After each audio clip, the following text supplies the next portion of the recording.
দাদা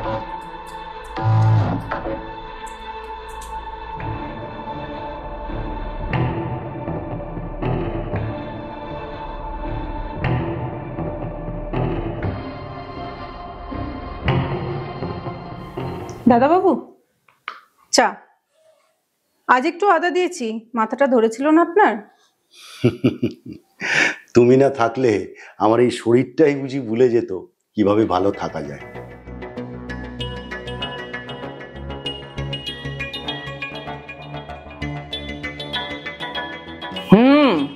ইদানিং চাটা একটু বেশি মিষ্টি হচ্ছে। না, আসলে দাদা বাবু কাল বলছিলেন তাই একটু। তুমি তো এখন সব বেশি বোঝো।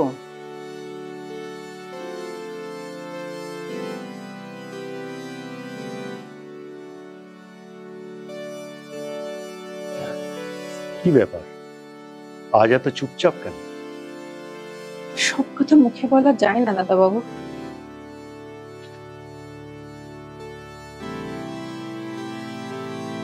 কিছু অনুভব শুধু পাশে থাকতেই বোঝা যায়।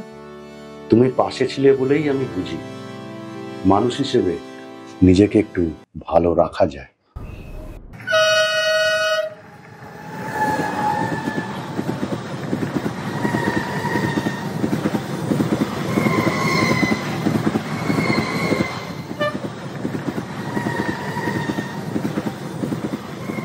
নিপা, হ্যাঁ বৌদি। তুমি তো আজ 11 বছর ধরে এই বাড়িতে আছো। তুমি ছাড়া এ বাড়ি চলতো না, এটা আমি মানি। কিন্তু ইদানিং দেখছি তুমি দাদা বাবুর প্রতি একটু বেশি খেয়াল রাখছো। আদা, চা, মাথা ব্যথা সবকিছুর জন্য তো তুমিই দৌড়াও। না, আসলে দাদা বাবু তো আগে ফিট ছিলেন, কিন্তু ইদানিং দেখছি অল্পতেই হাঁপিয়ে ওঠেন। তাই ভেবেছিলাম একটু বাড়তি খেয়াল রাখি। দায়িত্ব শুধু একজনের প্রতি না দেখিয়ে এই বাড়িটায় কিভাবে শান্তি বজায় থাকে সেটা দেখা তোমার উচিত। আমার চোখে এসব একদম ভালো লাগছে না। ঠিক আছে বৌদি, আমি নিজেকে শুধরে নেব। মাঝে মাঝে পরিস্থিতি বুঝে নিজেকে শুধরে নিতে হয়, আর তাতেই সবার মঙ্গল।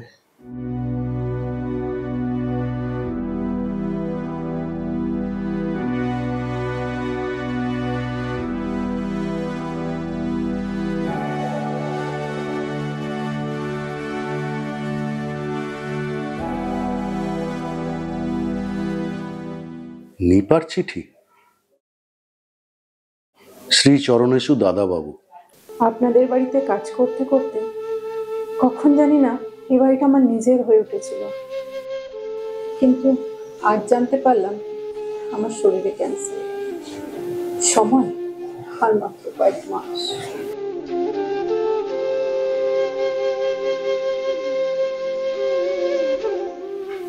আপনাদের পরিবার থেকে কিছু নিয়ে যাচ্ছি না, শুধু দিয়ে যাচ্ছি এই 1 লক্ষ টাকা বৌদির হার্টের চিকিৎসার জন্য।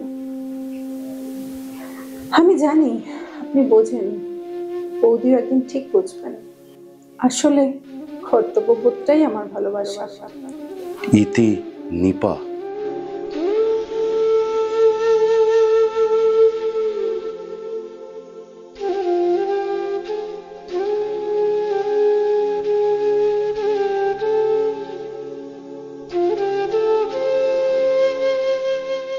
তাহলে বুঝলে তো,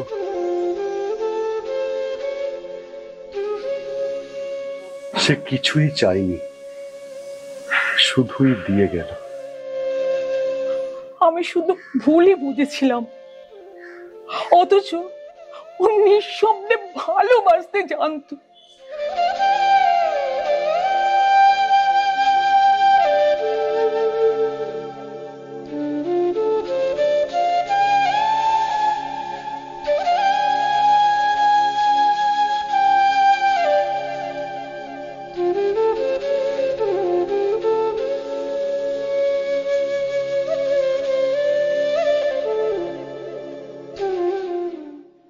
আসলে কর্তব্যবোধটাই আমার ভালোবাসা।